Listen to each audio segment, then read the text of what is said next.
Boa tarde. Good afternoon.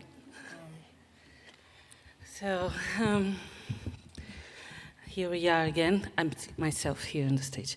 And so happy to be here again.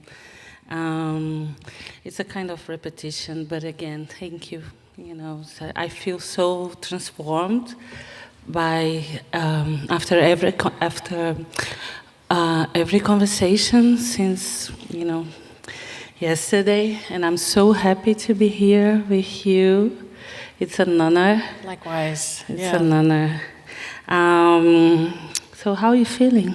I've been telling everybody, thank you. I think yesterday and the day before I didn't have the language for how deep in my feelings I am with this entire journey. From the jet lag to the motion of the boat, like when I pray and I close my eyes, I really feel it, right? And, I just want to definitely say thank you, Simone, thank you, Rashida. I'm trying not to cry, but it's just, I think everybody's cried, right? I think I'm most moved. I'm not surprised, because this is very consistent with Rashida and Simone's, decision-making and just track record of, really teaching all of us, because we're taught in the art world to, really believe in the soul genius, right? And I'm so in love with the teaching of how to decentralize that, and that every move, at least Simone and Rashida make, it's like, I'm not an exception to the rule. I am up from a planet of just phenomenal beings, and it's just so, we all feel that, but she's really shown it, and I'm just blown away, how to teach. So thank you very much. And you deserve it, you know that. Oh, girl, I mean, it's just awesome to be in the cipher, and I think, that's where I feel. She was nervous when you were there watching. That's why I started. So, I was so excited when I got invited to be in this conversation, because it was the first time that I had a contact with your work. Mm-hmm. And I saw so many connections with things that are really inside my interest and my practice. We're gonna get there, but a thing that I thought it was interesting about this proposal is that you self-curate your program. Right. So you picked up a group of films that's a kind of 11 years of your works. I think we should maybe start a little bit about the choice you make, why you choose those films to represent you today. Yeah, I think I just wanted to give, with each assignment, it's an opportunity for me to really kind of revisit, because I'm very good for making the work and then not looking at it again until we need to screen it. So it was a great exercise in just kind of,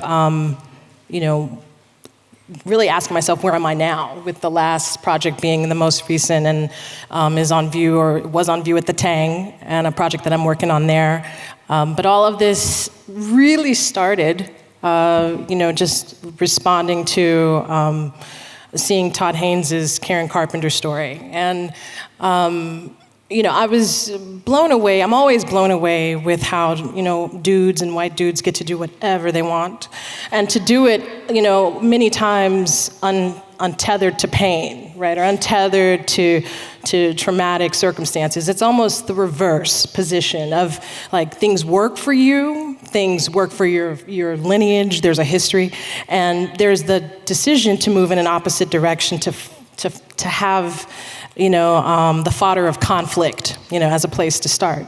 And I'm just kind of I wish I had that luxury of no conflict as a place to roam and to kind of work there. It's well, damn it, I just want to do that too. Let me just, play with what it means to be as carefree as I want to be, and, and then just enjoy the delight of making for a fun's sake, and for the practice of just needing to, abide in feeling good, And so that's what this was about. I think these, kind of four bodies of work, I think kind of talk to each other from the specifics of objects.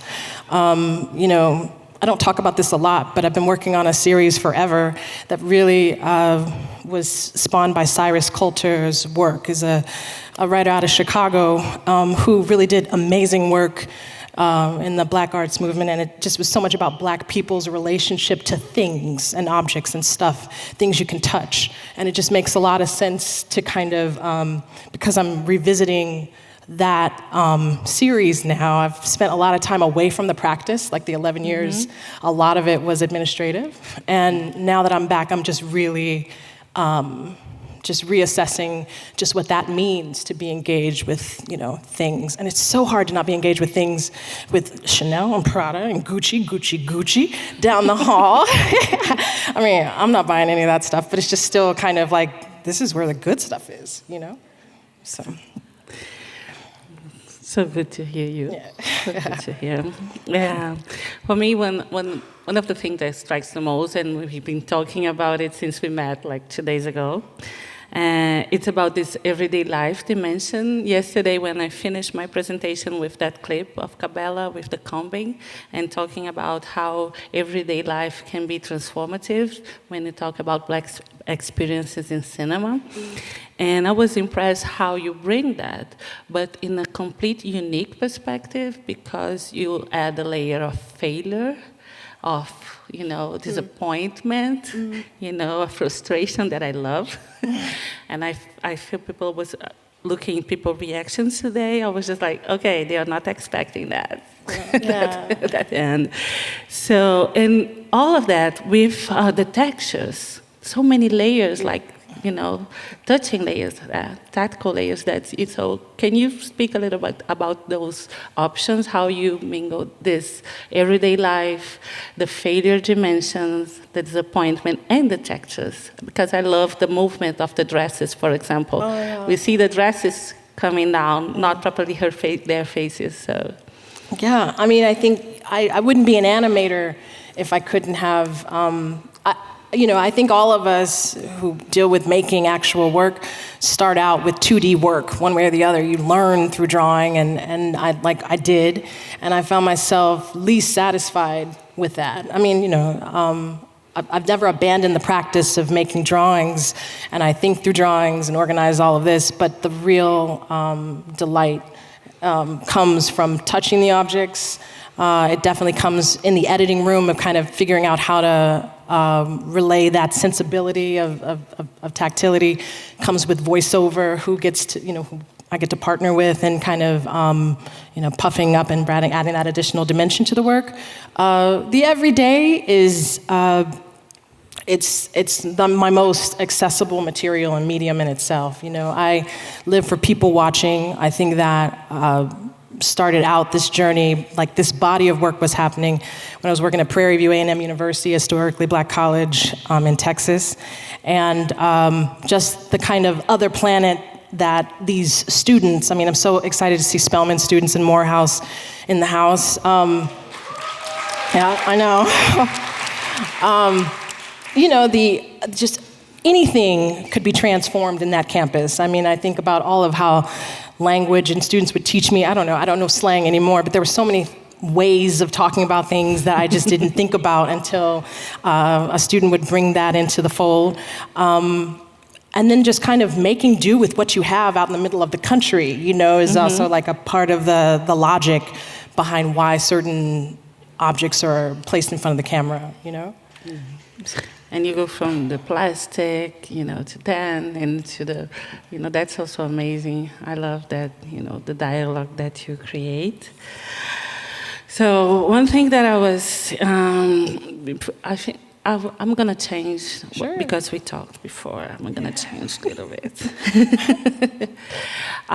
Because there's a dimension and there's a kind of, the grotesque representation that you do of things, and the Barbies. So I think everybody might be curious about, that dimension, how you decide to work with them and to use them in your work.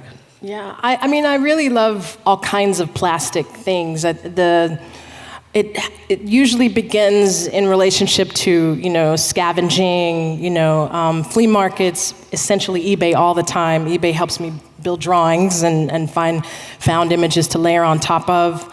The dolls really, just way back in the day. I mean, there's so many kind of models and pop or tropes in pop music that you're so used to, you take for granted. But Little Kim in the very, very, very beginning was like, oh, well, what a thing here, as an individual and an object, and a talkie, as a puppet. That was the first layer of thinking, oh, I'm interested in that in '99, and then just thinking more about it. And then again, Todd Haynes taking that,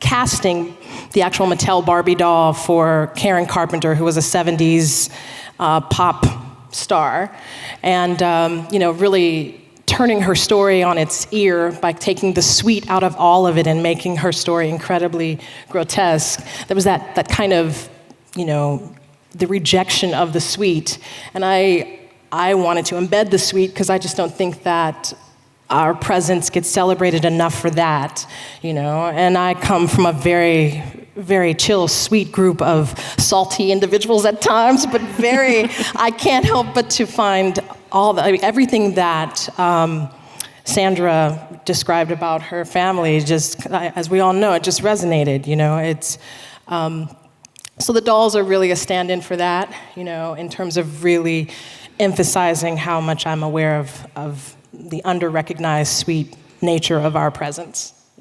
Yes, I was thinking about Christina's Sharp yesterday when she was talking about tenderness, and I took notes early this morning. And she was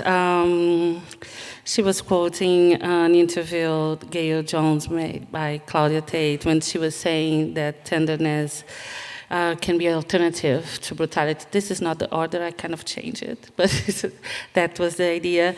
And she ended up by saying that tenderness might just be a gesture, it might just be a look, a black look, some regard related between people and apparel. And also, I would like how you relate to that, because I saw that when you work. And then, sorry, Christina, I'm just thinking. I'm really, I hope that people see the tenderness in the work. I hope that when you get, the opportunity to laugh, and to relax a little. I need work at times to be light. I do. I think I love everything about what's happening in this forum. I love everything when the work makes me feel it in my stomach, but I know for myself, it's, I need light, right? And I equate that with tenderness at times, right? I definitely think that, the nature of, the cliche of us being incredibly resilient and strong is also trite, and it's so tired, and I need to also feel like, I don't know how to say it other than, dealing with texture helps me also kind of play with what could be touched upon as tender and soft. You know what I'm saying? Yes, yeah. I do know. So. Yes, now that's one thing. That's what I really love. It's when we are talking about this failure dimensions, where you put everyday life. We are talking about this. How can ordinary can be extraordinary in the sense of what we live, and revolutionary to see it on the screen, and. Yes, and that brings me to your latest work. That's I kind of see a shift in the way that you, the kind of themes that you're approaching. Can you speak a little bit about that and the particular mood of the flight attendants? Oh, the flight, yeah, absolutely. There are certain characters that I have another flight attendant story that is, I've really enjoyed working with. But this latest project was very much just in league with thinking about this repatriation of objects out of museums and just thinking about the everyday use of any individual, the way these objects are, now being used for different kinds of discussions that I never thought in a million years I'd ever live to be around to see. And so this one particular character, this is a work in progress that's unfolding and living in not just the animated work, but in film, in in drawings and in objects that will find their way back in front of the camera in different ways, but just, what does it mean for this lay individual, this flight attendant, to now have access to all of these objects, to all of this meaning? And so I'm having a very good time finding new ways to rethink and remold, and between putting on fingernails, between kind of using and creating a line of makeup and chocolate and things that could work for. What do you do with this is the big question. But that's the most fun part, is this new sense of where are we going within the diaspora. What do we do with this moment? What do these objects do? How are they recontextualized? So that was just setting the stage for that's what this one particular character is going to go through, and hopefully the audience will go along with it in terms of what makes sense, what doesn't make sense, but again, just playing with how incredibly important this moment is. Yes, I think it was also nice the way. Okay, it's. Much better than have something, just like a table, yeah, right. Just like telling the time. But I was thinking that's interesting how you bring the diaspora conversation.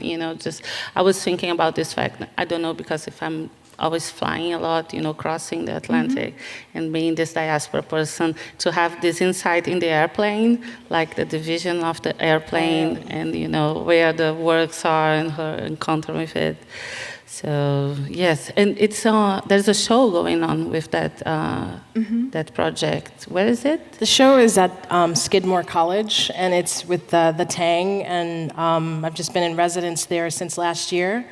And the fun part is really it started. We started having these conversations during the pandemic and under lockdown, and the question was, where do we, as a human species, go from here?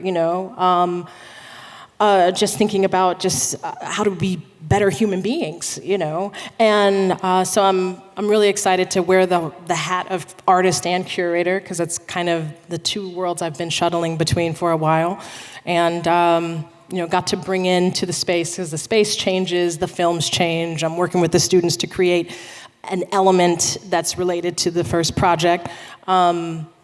Brought in artists Margarita Cabrera, Jenny Leviathan, and Livonian, and Autumn Night, kind of helping me and shift and play with the space as we kind of just explore where do we go. It's really about travel. It's really about also making space for the value of sisterhood, and just really going on a journey with students. Thank you so much, Larry. Yes. You're amazing. Thank you so much. Thank you all. Water.